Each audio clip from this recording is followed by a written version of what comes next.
자, 오늘은 라파엘로에 대해서 한번 이야기해 보도록 합시다. 다빈치도 그렇고 미켈란젤로도 그렇고 사실 그렇게 자세하게는 안 다뤘었는데 라파엘로는 좀 해볼까 해요. 보통 그 르네상스 고전주의 3인방 중에 한 명이라고 알려져 있고, 그죠? 음, 다빈치나 미켈란젤로 같은 경우에는 주로 조각하고 벽화 이쪽에 많이 또 전념을 했다면, 정확하게는 미켈란젤로는 이제 조각을 주로 했죠. 라파엘로 같은 경우에는 회화를 많이 그렸어요. 이 사람은 그림이 많죠.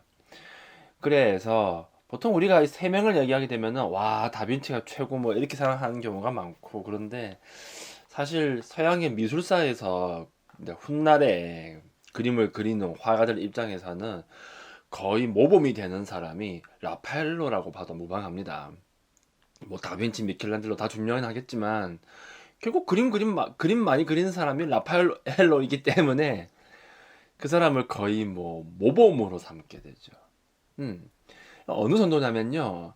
이 사람은 르네상스 고전주의를 갖다가 거의 뭐 확립시켰다라고까지 말할 수 있고, 또 그림은 어떻게 그리는 것인가, 사람의 모습은 어떠해야 하는가를 갖다가 딱 부러지게 규정한 사람? 이렇게 이해하시면 될 거예요. 그런 사람이죠. 그러니까 이게 거의 어떤 고전주의의 어떤 기준이 된다고 해야 될까? 그런 느낌이 강하죠. 그러니까 맨날 학교에 가면, 훗날 가면은, 아카데미에 가면은, 죽으나 사나 그놈의 라파엘로만 그리라고 하는 거야. 그러니까 어느 순간 되면 이제 영국에서 이제 라파엘로 너무 짜증나가지고, 아 라파엘로 짜증난다, 그리기 싫다라고 해서 라파엘로 집어치우고 그 전 시대로 돌아가자라고 해서 라파엘 전파라고 하는 게 나오는 거예요. 아무튼 그 정도로 거의 기준이라고 보시면 돼요, 이 사람의 그 작품이. 자, 그러면 이 사람은 어떠한 생각을 가지고 그림을 그렸는가? 뭐 사실 잘 몰라요. 알려진 게 없거든요. 옛날 사람이니까요. 근데 라파엘로는 좀 더 심한 게 좀 있죠. 별로 없어요, 알려진 게. 그러니까 이게 뭔가 좀 어떤 옛날에 어떤 화가들을 갖다가 좀 추적을 한다고 한다면, 뭐 일단 제일 먼저 볼 수 있는 거는 좀 공적인 문서 같은 거 있잖아요. 거기에서 어떻게 등장하는가 그런 걸 볼 수도 있을 거고, 뭐 아니면 무슨 뭐 교회 같은데 뭐 그런 거 볼 수도 있을 거고, 아니면 무슨 뭐 계약서 같은 것도 볼 수 있을 텐데, 그 사람의 어떤 생각 같은 거 있잖아. 뭐 어느 시점에 어떤 생각을 가지고 있었고, 어느 시점에 어떤 뭐 일을 경험했고, 그런 것들을 갖다가 확인을 하는 거는 어려워요. 왜냐면 그런 거는 공적인 문서에는 안 나와 있으니까. 그런 걸 제일 잘할 수 있는 방법이 뭐가 있냐면은 하나밖에 없죠. 편지를 보면 돼요. 아니면 일기 같은 거. 근데 그게 뭐 다 남겨져 있는 것도 아니고, 정말 잘 남겨져 있는 사람도 있거든요. 제일 대표적인 사람이 고흐예요.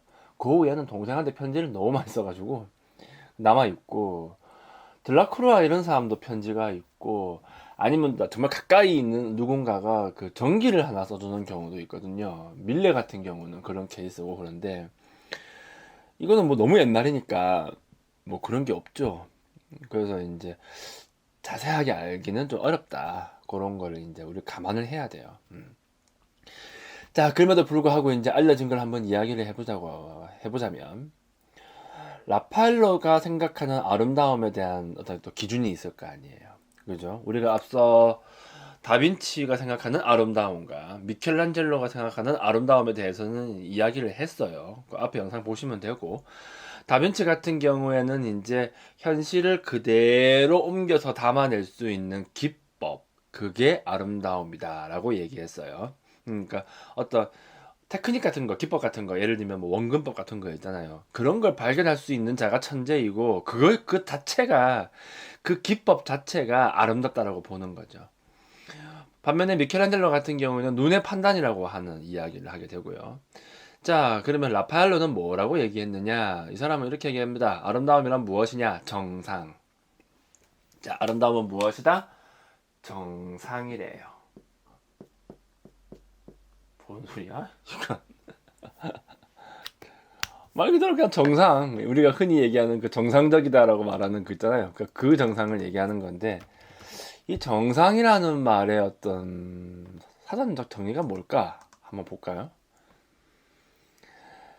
특별한 변동이나 탈이 없이 제대로인 상태를 말하네요. 뭐죠 그게? 그러니까 어떤 변화나 뭐 탈 없는 그냥 제대로인 상태. 그럼 여기서 또 질문이 나오게 되겠네. 제대로는 그건 뭐야? 그러면 도대체. 자, 그러면 어떻게 생각하면 되냐면 이렇게 생각하시면 돼요. 라파엘로가 그린 게 그냥 정상인 거예요. 제대로 된 그림인 것이고 그게 그냥 기준이라고 보시면 되는 거죠. 그러니까 지가 생각했을 때 괜찮다고 생각하는 그 어떤 나름의 기준점이 있는데 그걸 그냥 정상이라고 보게 되고 그걸 그냥 아름답다라고 얘기하게 되죠. 그리고 이러한 관점이 사람들이 많이 동의를 하다 보니 이 사람이 최고의 자리로 올라갔던 건데 그건 또 동시에 어떤 심한 거부감을 불러오기도 하죠. 왜냐면은 정상이 무엇인가에 대한 판단은 달라지거든요. 안 그래요? 당장 뭐 라파엘로가 좋습니까? 라고 묻게 되면은 사람마다 다 달라요. 뭐 좋다는 사람도 있고 싫다는 사람도 있는데 그게 뭐 지금만의 문제일까? 과거에도 똑같거든요. 하지만 그럼에도 불구하고 이런 식의 판단을 내리기는 해요. 자, 왜 그러냐면은 아름답다라고 하는 게 우리는 보통 좀 주관적인 문제라고 생각을 하지 않습니까? 그죠? 그런데 서양의 미술에서는 그게 주관적인 문제인 시기보다는 객관적인 문제인 시기가 훨씬 더 많아요. 그러니까 무엇이 아름답다 물으면은 나는 이게 아름다워, 난 저게 아름다워. 그렇게 그냥 지멋대로 하는 게 아니라 아니 아름다움이라고 하는 건 어느 정도 합의되어 있는 기준이 있다라고 보는 거죠. 그걸 우리는 보는 거예요. 그래서 그 시대에 정말 많은 지배를 하고 있는 어느 한 뭐 화풍이 있다라고 한다면 그 화풍이 추구하는 어떤 방향성이 있을 거 아니에요. 그게 이제 그 당시에 생각했었던 아름다움의 기준이 될 수 있다라고 하는 것이고 르네상스기에는 철저하게 그 기준이 이제 고전이라고 하는 이름으로 드러나게 되는 거예요. 그리고 그 고전이라고 하는 그 방식이 라파엘로가 생각하는 정상이 되는 것이고 그 정상을 갖다가 가장 완벽하게 확립시킨 사람이 본인이라는 거야. 알겠죠? 그거야. 그래서 라파엘로는 정상을 얘기하고 지가 확립을 하고 고전주의를 갖다가 만들어 나가게 되고 그렇게 해서 창시되어 있는 이 르네상스 고전주의에 따른 회화 방식이 가장 아름답다가 되는 것이고 그 훗날 정말 많은 화가들이 거기에 동조하고 따르게 된다라고 하는 거죠. 자, 그래서 라파엘로가 굉장히 중요한 인물이 되는 거예요. 자, 그래서 이 사람이 만들어 놓은 뭐 인물 표현 방식, 뭐 몸짓, 얼굴 표정, 자세, 동작 이런 거 뒤에 가면은 계속해서 인용돼요. 똑같이 똑같이 똑같이 똑같이 이렇게 하고 되는 거죠. 또 라파엘로 같은 경우에는 어떤 생각을 가지고 있었냐면은 이 사람 플라톤을 되게 좋아했어요. 자, 이 고전이라고 하는 관념은 이 플라톤의 이데아하고 불가분의 관계에 있거든요. 그러니까 플라톤이 이야기하는 그 이데아의 미라고 하는 것을 현실로 고스란히 가져오기를 원했죠. 누가? 라파엘로가. 라파엘로는 플라톤이 말하는 이데아의 미를 현실로 그대로 가져오기를 원했어요. 그래서 확고한 어떤 이데아의 미를 마음에 품어놓고 그걸 갖다가 정확히 표현하고자 노력한 거죠. 하지만은 뭐 또 그게 뭐냐라고 물으면은 뭐 모르지 뭐 솔직히 뭐 플라톤의 이데아의 미가 뭔데라고 묻는다고 한다면 사실 답은 없잖아요. 그죠? 그러니까 라파엘로가 생각하는 아름다움을 그냥 뭐 플라톤이 이야기하는 이데아입니다. 이렇게 봐도 큰 무리는 없을 정도예요. 그래서 그 라파엘로의 예술을 이제 좀 이해하고 해석할 때 그 17세기랑 18세기 당시에는 그 플라톤의 어떤 이데아론 있잖아요. 그거를 중심으로 해서 라파엘로를 이해하려고 하는 그런 시도가 굉장히 많이 나왔습니다. 그렇게 많이 발전을 하기도 했었고요. 지금도 크게 다르진 않아요. 라파엘로의 그림을 이해할 때는 철저하게 이데아적인 측면으로 이제 바라보게 되는 거죠. 근데 그렇게 바라보는 걸 우리는 보통 고전주의라고 부르기 때문에 뭐 그게 꼭 뭐 라파엘로만의 문제라고 볼 수는 없어요. 그러니까 뭔 말이냐면은 서양의 철학에서 제일 중요한 철학자를 한 명만 꼽아보자라고 한다면 플라톤을 들 수밖에 없어요. 왜 그러냐면은 서양에서 제일 중요한 어떤 사상 문화적인 맥락에서 제일 중요한 것이 무엇이냐? 라고 묻는다면은 그것은 종교거든요. 그리고 이 종교라고 하는 것은 플라톤의 영향을 정말 더럽게 많이, 정말 강하게 받게 되죠. 신플라톤주의에 입각해서 교리가 형성되었기 때문에 그런 거예요. 플라톤의 생각은 기본적으로 이원론이라고 보게 되죠. 일단은 현실 세계가 있고 이데아의 세계가 있다. 이렇게 두 개가 있고, 현실은 좀 부정적으로 바라보게 되고 이데아의 세계가 진짜이다 라고 생각하게 되고, 현실 세계는 이 이데아의 세계의 그림자에 불과한 가짜라고 본단 말이에요. 자, 이 생각을 이 고스란히 종교에 들어가게 되고, 그러면 종교적 관념도 요 생각 그대로 이어지게 될 것이고, 이러한 생각에 지배를 받고 있는 교회가 그림을 만약에 주문한다고 한다면 그러한 생각에 입각해서 그림을 그리게 될 테고, 그러면 그러한 주문을 정말 많이 받은 라파엘로가 그린 그림이 과연 그 이데알에서 자유로울 수가 있겠냐고요. 그걸 말하는 거예요. 그래서 이 사람은 절대로 변치 않는, 어, 이데아라고 하는 건 변하면 안 되죠. 변화무쌍하면 안 돼요. 항상 고정되어 있고 불변해야 하며 항상 그 자리에 완전하게 있는 거, 그게 이데아의 기본적인 모습이라고 본다면은 이 사람이 그리는 그림도 그러한 특징을 갖추어야 한다라고 생각을 하게 되고, 그러한 관점 하에서 이제 표현 방식들이 나오게 되는 거예요. 그리고 그걸 가지고 뭐라고 부른다? 정상이라고 부르게 된다고 하는 거죠. 어, 간단하죠? 이렇게 해서 이 사람이 이제 기본적인 틀을 갖다가 만들었다. 이렇게 이해를 하시면 될 거예요. 그게 라파엘로가 추구한 고전주의의 기본적인 방향성이라고 하는 거죠. 자, 그러면 이 사람은 어떻게 그러면 이제 화가 생활을 시작했는가? 아까도 말했지만은 이 사람은 별로 남겨지는 사실이 거의 없어요. 그러니까 객관적으로 뭘 했다까지는 알아낼 수 있지만은, 그러니까 어느 시점에 뭘 했고 어느 시점에 뭘 했고 그 정도까지는 어떻게 조사를 하면 나오기는 하는데, 이 사람의 어떤 내면적인 뭐 생각, 뭐 성품, 뭐 성격 이런 것들은 알 수가 없잖아요. 그죠? 그나마 하나 알 수 있는 건 자화상이 하나 있거든요. 뭐 볼까? 보시면 아시겠지만 어때요? 뭔가 훤칠하게 잘생긴 사람이죠, 그죠? 근데 약간 어떤 느낌을 줘요? 약간 좀 내성적인 것 같고, 약간 조금 수줍어하는 것 같은 그런 모습도 살짝 엿보이죠. 뭐 그런 사람이 아니겠는가 정도만 생각을 하는 거지 여전히 알 수는 없어요. 자, 그러면 이제 객관적 사실을 한번 보도록 합시다. 이 사람이 어떻게 화가가 되었는가, 그걸 좀 간단하게 한번 볼 건데, 간단하진 않을 거예요. 꽤 길 수도 있죠. 자, 이 사람은 1483년 우르비노라고 하는 곳에서 태어났죠. 아버지는 조반니 산티라는 사람이에요. 그 동네에서는 되게 유명한 화가였고 되게 좀 존경받는 사람이었죠. 그런데 이 아버지는 1494년에 사망하게 되고, 엄마는 1491년에 이제 사망하게 돼요. 자, 그러다 보니까 엄마는 이미 없고, 그러니까 엄마가 먼저 돌아가셨고, 그 다음에 이제 아버지가 돌아가시게 되자, 그때 나이가 대충 한 11살쯤이죠. 그래서 이제 아버지가 아들내미를 갖다가 페루자로 보내게 됩니다. 페루자에 그 피에르토 페루지노라는 사람이 있는데, 걔도 되게 유명한 화가였거든요. 그러니까 거기에 보내가지고 이제 그림을 배우게 하죠. 일종의 도제 활동이라고 보시면 되고, 당시에는 대부분 다 그렇게 했었죠. 그래서 11살의 나이에 이제 도제로 들어가게 돼요. 이 페루지노도 정말 유명한 사람인데, 일단은 나이는 레오나르도 다빈치하고 동년배고요. 그쪽 동네에서는 진짜 유명한 사람이죠. 근데 역사에서는 많이 알려져 있지 않기는 하죠. 그래도 저기 루브르 가면 걸려는 있어요. 이 페르주노 같은 경우에는 다빈치하고 좀 많은 면이 더 달랐어요. 스타일이.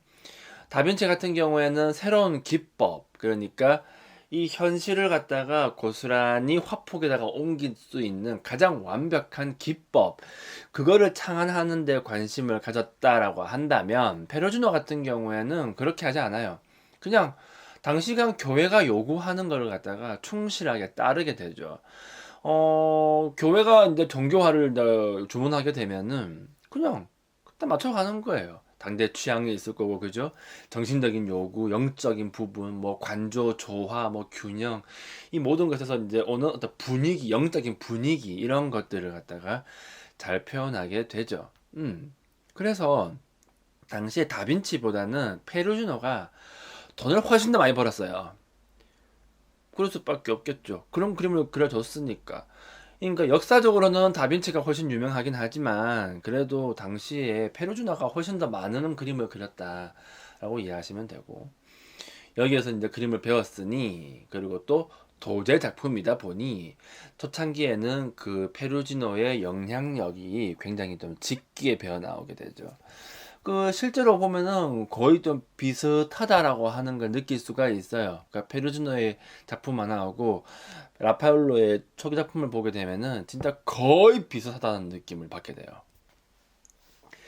자, 그러면은 이제 우리 라파엘로가 처음으로 그린 그림은 무엇이냐? 이게 처음이 아닐 수도 처음은 아니고 그냥 보통 첫 번째 걸작이라는 표현을 많이 쓰게 되는데, 오딘 제단화라고 하는 그림이 굉장히 유명하죠. 자, 그러면 이 그림은 왜 그렸는가 한번 또 얘기를 해보자면, 당시 페루자가 되게 좀 혼란스러웠어요. 왜 그러냐면 그 페루자 그 옛날에 그 안정환이 갔었던 거기 아닌가? 맞죠, 거기. 아, 참, 거기 갔었구만. 갑자기 문득 그 생각이 나네. 자, 아무튼 당시에 페루자는 또 혼란이 좀 심했다고 알려져 있었어. 왜 그렇게 혼란스러웠냐면은 당시에 이 동네에 두 개의 가문이 있었대요. 오디 가문이 있고요. 이름도 웃긴다. 오디 가문이 있고, 두 번째는 이제 발리오니 가문이라고 하는 게 있대요.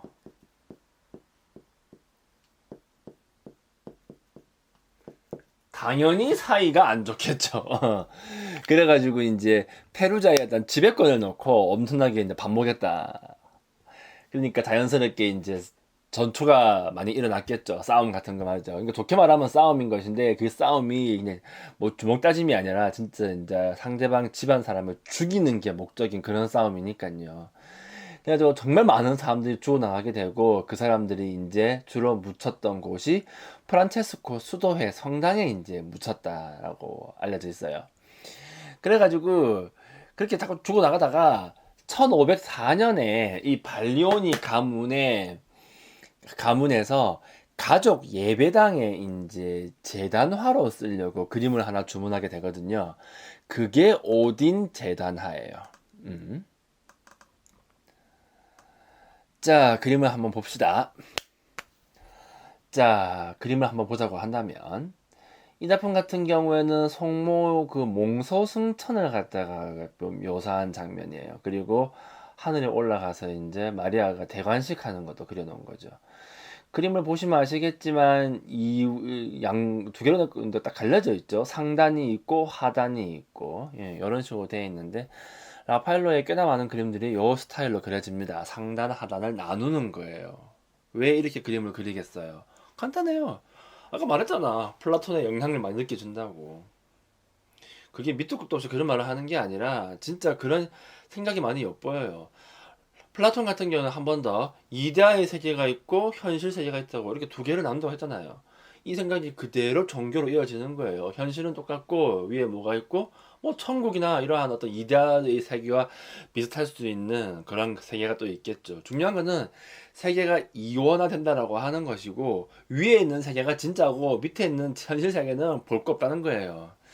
그러니까 이 생각을 갖다가 그대로 그림에다가 갖다 붙이면 어떻게 되겠어요? 저렇게 상단 하단으로 이원화시킨 다음에, 하단은 현실, 상단은요 신이 사는, 예수님이 있는 천국, 이런 곳으로 이제 표현을 하게 된다고 하는 거지. 정말 라파엘로의 그림은요 대부분, 그러니까 다는 아니지만 정말 많은 경우에 있어서 저런 식으로 표현되는 경우가 많아요. 저렇게. 그래서 오딘 드라나 같은 경우도 저렇게 그려지게 되죠. 자, 그러면 몽소승천이 뭐냐? 이걸 좀 알아봐야 될 거 아니야. 간단합니다. 예수님이 그 엄마 마리아를 갖다가 그 천상의 모후로 이제 끌어올리려고 하는 거예요. 그런데 영혼만 가서는 안 되죠. 왜냐면, 그러니까 마리아는 기본적으로 사람이거든요. 그러니까 영혼만 데리고 가는 게 아니라 육체까지 이제 하늘로 맞아들였다라고 하는 전승을 얘기하는 거죠. 이 몽소순천 같은 경우에는 그 4세기에서 5세기 정도 한 그때쯤에 이제 민간에서 이뤄져 내려온 신앙이에요. 그러니까 이게 정식 교의가 아니에요. 그냥 뭐 마리아 신앙이라고 해가지고 마리아를 좀 더 좋게 보고 좀 더 뭐 믿음의 어떤 숭배의 어떤 대상이 되는 그러한 신앙이 민간에서 이제 이어지게 되는데 거기에서 나온 이야기라는 거죠. 근데 또 뭐 마리아 뭐 숭배한다고 해서 그걸 뭐라 할 수도 없으니 냅뒀죠. 또 하지만 또 이게 또 정식으로 또 들어오기도 애매한 게 마리아는 사람입니다. 그러니까 이게 좀 모호했던 거예요. 그러다가 이게 이제 정식 교의로 언제 들어오냐면은 1950년에 그때 이제 교황님이 이걸 정식으로 이제 선포하게 되죠. 그 가톨릭에서는 8월 15일을 성모승천 축일로 하나? 아마 그럴걸요? 정확히 기억 안 나는데 아마 그럴 겁니다. 그래서 이제 그걸 그린 거예요. 그러니까 육체도 같이 하늘로 올라가야 되니까 하단에는 뭐가 있어요? 관이 있는 거죠. 뚜껑 열려 있잖아요. 그죠? 올라갔겠죠. 그리고 주변에 이제 제자들이 저렇게 있는 것이고, 그런 다음에 상단에는 이제 마리아하고 저기 누굽니까? 아들내미인 예수가 저렇게 이제 관을 이렇게 씌워주는 장면을 표현하게 되죠. 자, 그런데 이 그림이 굉장히 독특해요. 자, 사실상 이 그림을 왜 라파엘로의 첫 번째 걸작으로 보냐면은, 자, 페르지노의 도제였거든요, 이 사람. 거기서 이제 시다바리 하면서 공부를 했단 말이야. 그러면 자연스럽게 이 페르지노의 생각에서 벗어날 수가 없어요. 페르지노의 그림을 보면 아시겠지만 이 사람 그림은요 정말 그냥 전형적이에요. 전형 당시에 오염했었던 어떤 종교와의 어떤 기본적인 틀이라고 해야 될까? 그런 게 딱 정확하게 따르게 되죠. 뭐 성모와 그리스도를 표현할 때는 위에다가 후광을 쫙 넣게 되고 또 성모 순탄을 그릴 때는요. 이렇게 이런 식으로 그리는 게 아니라 마리아 봐봐 이렇게 하늘로 쫙 이렇게 올라가는 이러한 모습으로 그리는 경우가 더 많아요. 그래서 하늘로 올라가는 그 순간을 빛내기 위해서 하늘로 올라가는 한 중간쯤에 마리아가 이렇게 쫙 올라가는 그림을 그린 다음에 전신에다가 후광을 쫙 넣게 되죠. 그렇게 하면 되게 멋있다고 생각을 했으니까. 그 페르주나는 그렇게 그림을 많이 그렸죠. 그런데 라파엘로는 그 후광을 갖다가 일단은 다 거부합니다. 봐봐, 없잖아. 후광 하나도 없죠. 그리고 또 승천하는 순간을 그리지도 않아요. 이거는 지금 뭐 하고 있죠? 올라간 그 다음에 이야기를 하는 거죠. 그래서 올라가는 과정은 윗단이 있고 아랫단이 있는데 아랫단에 저 관이 이제 열려 있는 걸 보고 이제 대충 추론하는 방식이 되는 거예요. 이러한 형태를 보고 뭐라고 얘기하냐면은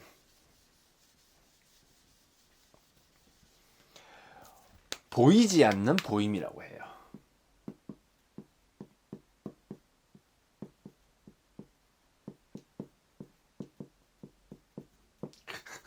보이지 않는 보임. 사실 그렇잖아요. 그림이라는 거 하는 거는 동영상이 아니야. 딱 한순간만 그려야 한다고요. 딱 한순간만 그린다고 한다면 어느 순간을 그리겠냐고요.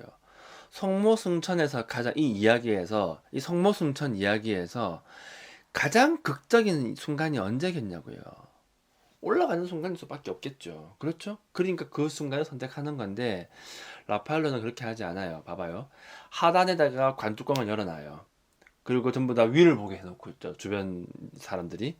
그런 다음에 위에는 마리아가 이제 관을 씌워주고 있는 이 장면을 그리는 거예요. 그럼 우리는 이 그림을 볼 때 시선이 하단에 잠깐 머물렀다가 그 다음에 상단으로 간단 말이에요. 그렇죠? 그러면은 그 사이에 올라가겠거니라고 하는 걸 어떻게 한다? 상상한다는 거죠. 이게 보이지 않는 보임이라고 하는 거예요. 말 그대로 상상한다라고 하는 것이고. 다음 또 두 번째로 이 그림에서 또 좀 특이한 게 뭐가 있냐면은 윗단의 천국을 한번 봅시다. 굉장히 좀 경건하고 좀 질서정연한데 윗단은요 공간적 깊이가 없어요. 아랫단은요 아랫단은 공간적 깊이가 있죠. 그리고 지상에 있는 제자들은 좀 표정이나 감정 이런 게 좀 더 다채로워 가지고 좀 각각의 어떤 개성이 드러나게 되고 무덤을 갖다가 그러니까 저 관을 갖다가 대각선으로 배치해 가지고 원근적 깊이감을 살짝 주게 되죠. 왜 그러냐면은 하단은 현실의 공간이거든요. 그러니까 공간감이 있어야 돼. 상단은요 천국이에요. 저희는 이데아의 세계거든요.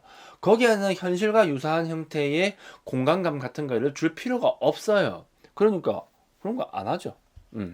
그렇게 그려졌다. 이렇게 이해를 하셔도 될 거예요. 자, 아무튼 그래서 초창기에는 이제 이러한 그림을 그렸다라고 하는 거를 이해하면 되죠. 좋아. 한편 또 우리 라파엘로는 이제 그 다음에 어디로 가느냐, 뭐 우르비노 있잖아요. 원래 이 사람이 우르비노 사람이었으니까 거기에도 되게 좀 부자인 사람들이 되게 많았다고 알려져 있거든요. 물론 피렌체만큼은 아니었겠지만. 그래가지고 그 사람들하고 뭐 친하게 지내기도 하고 뭐 그 사람들한테 뭐 주문도 받고 아마 그랬겠죠. 하지만은 자, 아무리 그렇다 하더라도 성공하려면 어디로 가야 되느냐? 피렌체를 가야 돼요. 그건 어쩔 수가 없죠. 그래서 20살의 라파엘로는 피렌체로 가게 됩니다. 이거는 뭐 당연한 거예요. 지금도 우리나라 사람들은 다 성공하려면 다 어디로 갑니까? 다 서울로 오잖아요. 서울에 와가지고 뭔가 막 승부를 보려고 하고. 똑같아요. 그 당시에 거기가 피렌체였다고 하는 거죠. 거기는 메디치가 있고 엄청난 일거리가 있고 거기에 이제 인정만 받을 수 있다라고 한다면 그냥 뭐 대박이 나는 거니까. 자, 그런데 이미 피렌체에는 다빈치도 있었고 미켈란젤로도 있었고 확고하게 자리를 잡고 있기 때문에 거기에 끼어 들어가는 게 쉽지가 않은 거야. 그렇죠. 그래가지고 여기서 이제 뭘 하냐면은 뭐 어떻게 뭘 해보려고 한다기보다는 공부를 좀 하게 돼요. 우리 모두가 알다시피 다빈치는 인체 해부도를 갖다가 정말 많이 남겼잖아요. 그죠? 미켈란젤로도 많이 해봤죠. 그러니까 당시에 그 인체 해부를 해가지고 공부를 할 수 있는 사람들이 좀 정해져 있었거든요.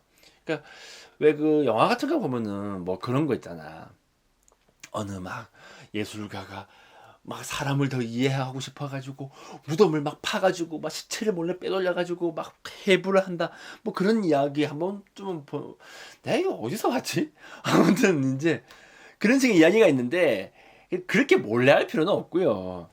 그 허가를 받으면 할 수 있어요. 허가를 받으면. 그런데 뭐 개나 소나 허가를 해주진 않겠죠. 그렇겠죠?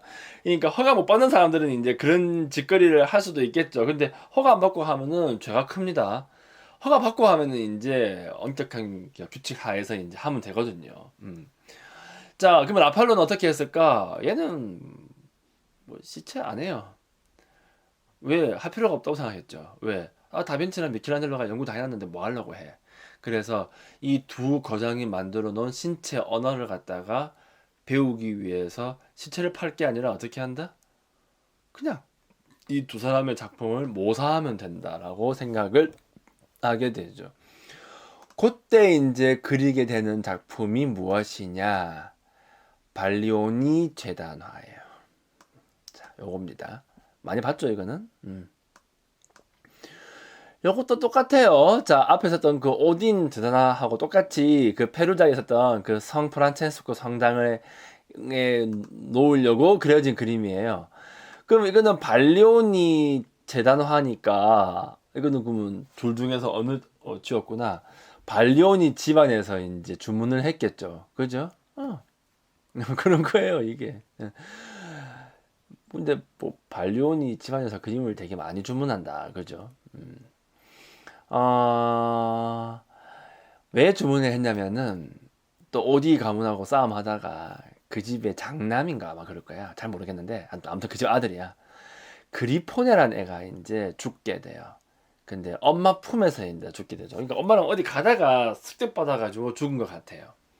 그 엄마 품에서 죽게 되고 엄마는 그 고통을 잊을 수 없어서 이 그림을 주문하게 되죠.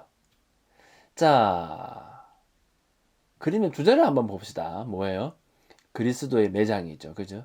십자가에 내려진 예수님을 갖다가 무덤에 이제 넣으려고 하는 거고, 그 옆에 이제 어머니가, 왼편에 보면은 이제, 왼, 기절해 있는 또 나이 든 여자가 보이잖아요. 저 사람이 이제 마리아겠죠? 기절해 있게 되죠.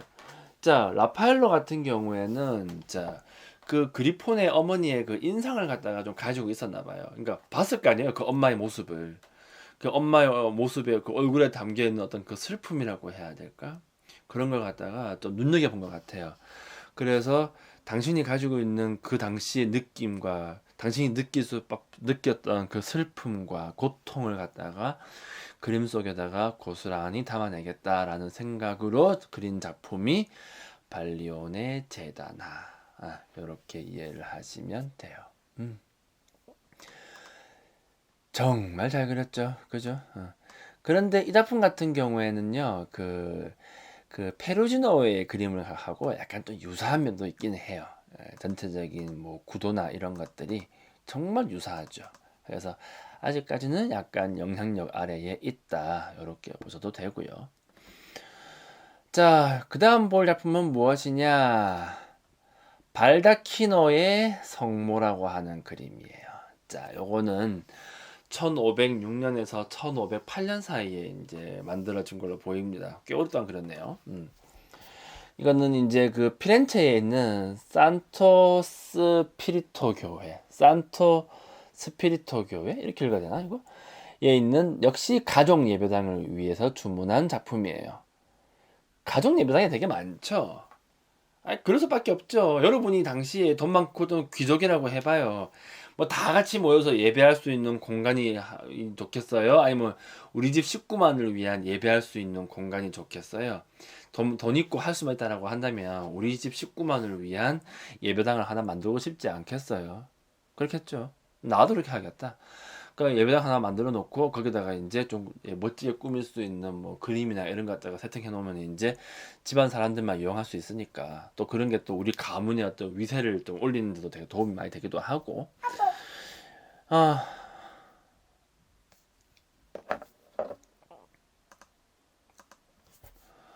자, 아무튼 그래서 이제 역시 어느 가족 예배당을 위해서 이제 그려진 건데 요거는 이제 로마로 떠나기 직전에 이제 완성한 걸로 보여요. 그러니까 피렌체 시절에 남겨놓은 그림 중에서 최고라고 알려져 있죠. 자, 봅시다. 그림을 보면은, 자, 중간에 성모가 있고, 아기 예수 있고, 아랫전에는, 천사 두 명이 얘기하고 있고, 오른편, 왼편이 두 명씩 있는데, 역시 얘기하고 있죠. 그죠?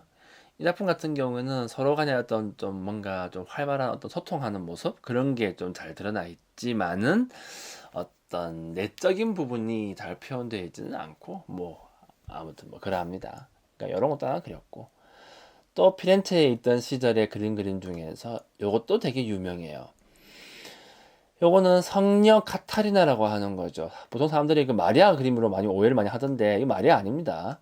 그냥 카타리나라고 하는 여자가 있었는데 그 여자를 위해서 이제 그린 작품이에요. 요거는 약간 좀 상징이 많이 들어가 있어요. 자, 뭐 보시면 아시겠지만은 여자가 일단 옷을 파란색이랑 빨간색을 입고 있잖아요. 저게 약간 좀 마리아가 원래 저러한 형태의 옷을 입거든요. 상의는 빨간색, 하의는 파란색. 저렇게 입으면 이제 마리아인데 얘는 반대로 입었다. 상의는 파란색, 하의는 빨간색 해가지고 좀 착각하기 쉽게 되어 있죠. 자, 그런 다음에 여자가 시선이 하늘을 향해서 이렇게 보고 있고 옆에 보면은 그 수레바퀴 같은 데 기대고 있죠. 또 수레바퀴 같은 경우에는 순교를 상징한대요. 뭐 그렇다고 하네요. 자, 그리고 하늘을 향해서 바라보고 있는 뭐 시선 이런 것들은 신을 향한 어떤 신뢰, 뭐 고통에 대한 감수, 뭐 그러한 것들을 이제 표현했다라고 알려져 있죠. 그러니까 이건 약간 좀 상징성이 많이 가미돼 가지고 저는 상징화를 통해서 이 여자가 가지고 있는 신에 대한 헌신과 사랑에 대한 어떤 내적인 부분을 갖다가 표현했다. 이렇게 이해하시면 돼요. 자, 그 다음 우리가 볼 건 무엇이냐? 자, 라파엘로가 정말로 많이 그린 어떤 시리즈를 좀 볼 건데, 라파엘로는요, 다 필요 없고, 성모 마리아 그림으로 진짜 유명한 사람이에요. 어마어마하게 많이 그렸어요. 정말 많이 그렸죠. 왜 이렇게 많이 그렸을까요? 왜냐면은, 당시에 약간 중산층 정도 되는 집에서 라파엘로가 그린 마리아 그림이잖아요. 그런 거 하나 걸어놓고 있으면은 그게 좀 자랑거리예요. 그런 느낌이 강했죠. 그러니까 그만큼 인기가 많았고 잘 팔렸다라고 하는 것이고 라파엘로 입장에서는 잘 팔리니까 또 안 그릴 이유가 없고 뭐 그러한 상황이죠. 그래가지고 라파엘로 그림, 성모 마리아 그림을 진짜 많이 그립니다. 수요가 너무 많았으니까요. 하지만은 또 역시 약간 방식이 달라요. 옛날에는 이제 이 마리아와 아기 예수의 그림은 결국 엄마와 아들의 그림임에도 불구하고 어떤 좀 고귀한 부분, 약간 좀 신적인 부분 그런 게 많이 강조되었다고 한다면 라파엘로가 그린 그림 같은 경우에는 엄마와 아기란 느낌이 훨씬 더 강하게 들고, 특히 엄마가 애를 바라보는 그 어떤 애정 어린 눈빛 그런 게 훨씬 더 좀 강하게 드러나요. 근데 다 그런 건 아니고 초창기에는 안 그랬는데 뒤로 가면 갈수록 그런 게 좀 많이 드러나게 되죠. 그러니까 봐봐요. 지금 우리가 보고 있는 이 그림은 그 페루자 시절에 그린 건데 솔리 성모라고 해요. 요거는. 자, 엄마 머리 위에다가 후광 그려놨고, 마리아가 이제 기도서를 읽고 있고, 아기 예수는 그 기도서를 이렇게 보고 있는 그러한 모습이죠. 뭐, 아이고, 우리 애기 예쁘다. 그런 느낌 1도 안 들어요. 자, 그냥 아주 형식적인 그림으로 보시면 되죠. 자, 그러다가 얘가 피렌체 가고부터 이제 그 생각이 좀 바뀌었던 거예요. 당시 피렌체는 또 어떤 상황이었냐면은, 여러분들 그 피렌체에 그 사브나롤라라고 하는 그 종교인이 한 명 있었는데, 이 양반이 장난이 아니에요. 이 부분은 좀 다음에 좀 따로 이야기를 해야 할 것 같은데, 이 사보나롤라라고 하는 사람이 왜 등장을 했냐면은 이 나름의 이유가 있어요. 1494년에 이탈리아의 전쟁이 터집니다. 그 프랑스의 샤를 8세가 이제 밀고 내려오거든요. 자, 그래서 이제 도시국가들 하나하나가 다 함락되게 되고 피렌체까지도 함락되게 돼요. 당시에 그 메디치 가문의 수장이 좀 멍청한 짓을 했거든요. 그러니까 내주고 다 내주고 적당히 좀 합의를 보려고 한 것 같은데 그게 실패하게 되죠. 그러니까 너무 어이없게 이제 함락당하게 되고 그러한 상황 아래에서 이제 이 사브나롤라가 자신의 어떤 영향력을 키워나가는 거예요. 우리가 왜 이 모양 이 꼴이 된 줄 아느냐? 이건 전부 다 메리츠 때문이다. 뭐 이런 식으로 가게 되고 돈만 밝히는 쟁이들 때문에 뭐 되는 게 없다. 우리는 다시 신의 목소리로 돌아가야 한다라고 하는 식의 이야기를 하게 되죠. 그러니까 이렇게 해가지고 다시 약간 조금 신정 위주의 어떤 그러한 형태로 나아가려고 하는데 그러한 형태의 어떤 종교개혁이라고 해야 될까? 그런 걸 하려고 하지만은 결국에는 실패하게 되죠. 조금 피곤하게 느껴지니까요. 그래서 이제 피렌체가 한동안은 이 사람 때문에 좀 약간 좀 피폐해져 있다가 라파엘로가 여기에 이제 들어갈 때는 이제 사브나롤라의 영향에서 꽤나 많이 벗어난 시점이다. 이렇게 이해하시면 돼요. 그래서 사브나롤라가 이제 죽게 된 거는 1498년 그때쯤에 이제 얘가 교수형을 당하게 되거든요. 그래서 얘는 좀 그냥도 못 죽었어요. 교수형 시킨 그 다음에 그 시체를 갖다가 다시 또 화형에 처하게 되죠. 되게 싫었나 봐. 이 사브나롤라의 이야기는 좀 따로 해야 돼요. 이거는 너무 길어지니까 빼고. 아무튼 그렇게 했는데 거기에서 벗어난 시점에 라파엘로가 이제 들어왔던 거예요. 자, 그러니까 이제 당시 피렌체 분위기가 어떻겠어요? 아유, 다시 또 막 종교적인 측면으로 막 억압하던 놈에서 벗어났으니까 좀 더 다시 좀 자유로운 뭐 그런 걸 추구하게 되는 시점이었죠. 이때부터 라파엘로가 그리는 성모 마리아와 아기 예수 그림이 분위기가 바뀌게 돼요. 이때 그림 중에서 제일 유명한 게 바로 이겁니다. 자, 제목은 의자의 성모. 자, 한번 봐봐요. 엄마가 아기를 꼭 끌어안고 있죠. 앞에 서던 솔리 성모랑 좀 달라요. 솔리 성모 같은 경우에는 엄마를 그냥 배 위에 애를 갖다가 그냥 배 위에다가 이렇게 그냥 얹혀놨다라고 하는 그런 느낌이 강하게 든다면 의자의 성모는요 이렇게 끌어안고 있잖아. 자, 엄마가 아기를 어떻게 하는 것 같아요? 정말 사랑한다는 느낌 들지 않아요? 아유, 우리 애기 너무 예쁘다. 아유, 우리 애기는 정말 예뻐 죽겠다라고 하는 그런 느낌이 정말 강하게 들잖아요. 그죠? 애기하고 떨어지기 싫다는 듯이. 색감도 훨씬 더 화려하고요. 좀 더 인간적인 면모가 많이 가미되었다고 하는 것이고, 또 한 가지 특징적인 거는 마리아하고 아기 예수가 관람자를 갖다가 정확하게 쳐다보고 있는 거. 그런 것도 좀 특이하게 되죠. 이 작품 이후부터는 이제 이러한 어떤 인간적인 면모가 굉장히 많이 들어가게 돼요. 그 뒤에 가면은 이런 것도 있죠. 자, 요 성모 그림은 뭐라고 부르냐면 메도우의 성모라고 표현하게 되죠. 이 그림은 제가 알게 모르게 많이 보여드렸죠. 이거는 이제 아기 예수하고 이제 요한이 있고요. 역시 저기 이제 여자가 엄마가 이제 아기를 이렇게 붙잡고 있는 모습인데 역시 이 그림도 보고 있으면은 마리아에 대한 표현이 이게 뭐 마리아라고 하니까 마리아인 거지. 그냥 보면은 그냥 뭐 동네 아주머니라고 봐도 무방할 정도? 그렇죠. 다만 이제 저 옷 색깔이 가지고 있는 저 상징을 통해서 저 사람이 마리아겠거니라고만 상상할 수 있는 뭐 그런 형태로 그림이 그려지게 되죠. 훨씬 더 인간적이죠. 예. 자, 이렇게 합니다.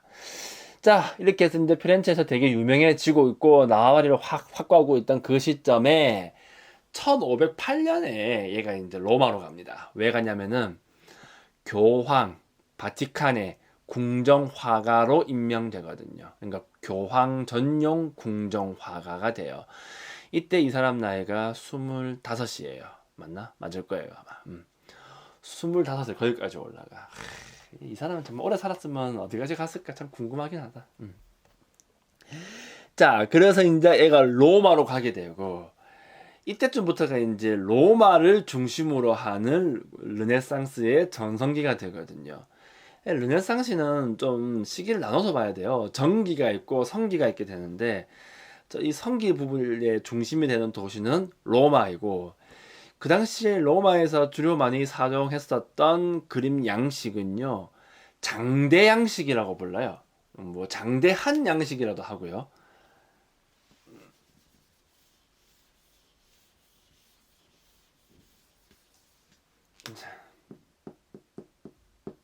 장대한 양식이라고 합시다. 이게 낫겠다. 그냥 뭐 거대한 걸 말하는 거지. 웅장한 거. 이걸 갖다가 창안한 사람이 또 라파엘로예요. 그러니까 로마를 중심으로 하는 르네상스의 전성기가 누구 때문에 왔냐면 라파엘로 때문이라고 봐도 무방할 정도죠. 그러니까 맨 처음 바티칸에 가가지고 세 가지 일을 맡아요.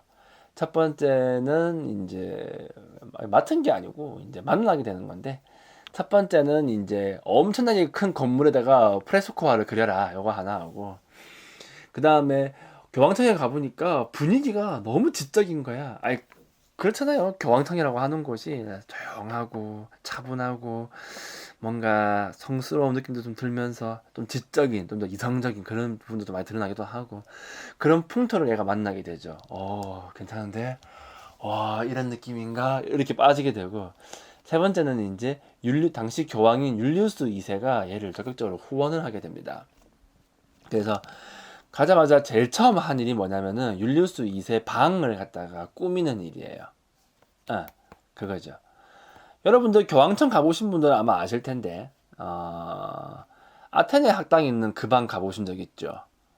그 방 가보신 분들은 사방에 그림이 있는 걸 아마 보셨을 텐데, 못 보셨다라고 한다면은 다음에 한 번 더 가서 보세요. 그러니까 제가 물어보니까 패키지로 가신 분들 여기 안 갔을 가능성이 되게 높더라고요. 이 방이 더 빠지는 것 같더라고.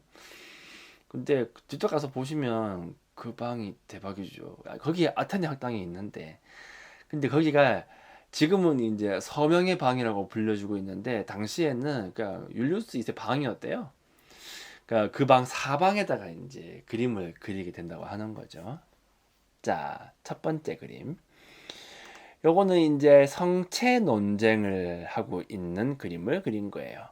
그러니까 그림이 보면 이제 이원화되어 있죠. 이 중간에 구름 같은 걸로 해가지고 아래쪽 부분은 현실 세계, 위쪽 부분은 이제 천국 이렇게 하게 되고 천국에는 예수가 중심에 앉아 있고요. 양옆에 성모와 성 요한을 배치시키고 그 아래에다가 네 개의 복음서를 갖다가 땅땅땅땅 그려 놓고요. 그 옆으로 이제 뭐 예언자, 뭐 사도, 뭐 성인 이런 것들을 이제 배열시켜 놓게 되죠. 구름은 반원형으로 되어 있고 이걸 통해서 이제 공간을 분리시키게 되고요. 지상에는 이제 그 당시에 이제 있었던 그 교회에 있는 인물들하고 그다음에 이제 뭐 좀 가상의 인물도 있고 이렇게 적당히 이제 섞어 놓게 돼요. 자, 교황님이 이 그림을 제일 좋아했대요. 이유가 뭔지 알아요? 대체입니다. 그것도 금빛 물감을 많이 써서 그렇대요. 그 당시에 라파엘로가 요구하고 있을 때 미켈란젤로가 시스티나 예배당 천장을 그리고 있었거든요. 이 교황님이 금빛 물감을 그렇게 좋아하는데 우리 미켈란젤로는 시꺼워하고 안 쓰니까 근데 라파엘로는 취향대로 딱 해주니까 되게 마음에 들었다라고 알려져 있죠. 요 그림 반대편 벽에 이제 아테네 학당이 있고요. 북쪽의 벽에 보면 창문이 하나 있는데 요 창문 위에다가 이제 파르나소스 그림을 그려놓게 되죠. 그리스의 신 아폴론이 이제 현악기를 이렇게 연주하고 있고, 저기를 이제 그 시의 원천이라고 불리는 카스탈리아 샘이라고 하는 게 있는데, 그게 발원하고 있는 바위 섬으로 표현을 하고, 그 주변에 뭐 단테, 호메로스, 베르길리우스 같은 인물들을 배치를 시키게 돼요. 자, 또 그 옆에는 이제 그 유명한 아테네 학당이 있죠. 중간에 플라톤이 있고 아리스토텔레스가 있죠. 왜 그랬는지 알겠죠, 이거. 라파엘로는 플라톤을 되게 좋아했다니까요. 그래서 이제 플라톤의 손짓은 위를 향해 있고, 아리스토텔레스의 손은 이렇게 되어 있죠. 이데아를 좀 더 추구하는, 좀 더 현실을 추구하는 이러한 관점 차이가 나오게 되고, 플라톤이 이제 왼쪽에 서 있는 사람이 이제 할아버지가 플라톤인데, 그 옆에는 이제 주모코가 되어 있는 소크라테스가 이제 한 무리의 아테네 사람들하고 이제 몰려가지고 대화를 나누고 있고, 정경의 왼편을 보면은 피타고라스가 그 사람들한테, 그러니까 정확하게는 제자들인데 둘러싸여가지고 책을 쓰고 있고, 꼭 계단 위에 왜 웬 아저씨 하나가 그 너부르 듣는 사람 있잖아요. 저거 대머리 아저씨. 저 아저씨는 이제 디오게네스고요. 자, 요런 한 그림도 그리게 되고, 다음 또 반대편 벽에는 이제 뭘 그리냐면, 한쪽 벽에는 또 뭘 그리냐면은, 여기는 이제 창문인가 문인가? 자, 여기는 이제 정의라고 하는 주제를 가지고 그림을 그리게 되죠. 양쪽으로 공간 나눠가지고, 한쪽에는 시민의 법, 왼편이겠죠. 오른편에는 교회의 법, 이렇게 상징을 하게 되고, 그 위에는 이제 뭐 정의를 상징하는 몇 가지 요소들이 들어가게 되죠. 자, 요거 한참 라파엘로가 그리고 있을 때, 이제 미켈란젤로는 그 천정화 그리고 있었다. 문가로 잠그고, 그렇게 이해하시면 돼요. 자, 이렇듯이 이제 라파엘로는 정말 많은 작품을 갖다가 바티칸에서 남기게 되고, 대부분 다 좀 실물 사이즈예요. 그러니까 진짜 사람 크기로 이제 그림을 그려가지고 정말 정말 정말 많이 그리게 되죠, 이때. 그래서 정말 사이즈 거대하게 그리다 보니까 그게 장대 양식이 된 건데, 이제 그만 너무 빠른 어린 나이에 사망을 하게 되죠. 죽기 직전에 그렸던 마지막 그림이 이거예요. 그리스도의 변모. 그러니까 요 그림을 그리고 마지막으로 열병에 걸려 사망하게 됩니다. 요거 같은 경우에도 공간이 이제 상하로 나누어져 있죠. 상단에는 예수님이 모세하고 엘리야를 대동한 채 내려오고 있고, 하단에는 야곱이랑 베드로, 요한이 이렇게 있는 그러한 상황이에요. 자, 요거는 이제 그 변용이라고도 하죠. 변모가 아니라. 이 변용 신학이 뭔지를 알면은 이제 요 그림이 훨씬 더 이해가 쉽겠죠. 자, 그 다음에 그냥 죽었어요. 열병 걸려서 죽었대요. 그냥 열나서 죽었대요. 무슨 병일까요? 모르죠, 뭐. 하지만은, 그러니까 너무 빨리 죽어버려가지고, 이거 뭐 할 말도 없어요. 그런데 우리가 지금 교황청에 가게 되면은, 라파엘로의 그림을 정말 많이 볼 수가 있잖아요. 정말 거대한. 그러니까 그러한 것들을 통해서, 이 사람이 르네상스 후기에 그 장대 양식이라고 하는 걸 성립시켰구나라고 하는 거를 그냥 바로 이해할 수 있을 거예요. 보면 바로 이해가 될 수밖에 없죠. 좋아, 이렇게 해서 우리는 오늘 라파엘로에 대해서 대략적으로 살펴봤어요. 뭐 더 이상은 뭐 할 얘기가 없어요. 이 사람이 가지고 있는 기본적인 어떤 그림의 특색을 처음에 얘기했고, 그 다음에 이 사람의 어떤 사적인 부분, 그런 것들을 이제 뒤에도 얘기를 했어요. 뭐 이 정도만 알면은 뭐 라파엘로는 좀 안다고 껌좀 씹을 수 있겠죠. 라파엘로에 대해서 여러분이 만약에 좀 더 많은 거를 알고 싶다면은 뭐 책이 없어요. 뭐 라파엘로 정신의 힘이라고 하는 그 전기가 하나 있는데, 그 정도 말고는 뭐 어떻게 볼 수 있는 게 없습니다. 우리나라 말로 써있던 책 중에서는요. 여러분이 잘 이해를 못할 수도 있는데, 우리나라가 의외로 미술책이 정말 많이 나오는 것 같지만 진짜 없어요. 진짜 없다고 보시면 돼요. 번역도 안 돼 있고 뭐 자료가 아예 없어요. 그러니까 우리나라 말로는 뭘 어떻게 할 수가 없을 정도로 뭐가 빈약해요. 그래서 뭐 이 정도로밖에 말을 못 해드리겠네요. 좋아, 그러면 이제 여기서 마무리를 하도록 합시다. 여기서 마무리하도록 하고, 다음에는 이제 누구를 이야기할 것이냐, 보티첼리에 대해서 한번 말을 해보도록 합시다. 요거는 언제쯤 올릴 수 있을까요? 몰라요. 자, 그러면 여기까지 하고 뭐 다음에 또 만나도록 합시다.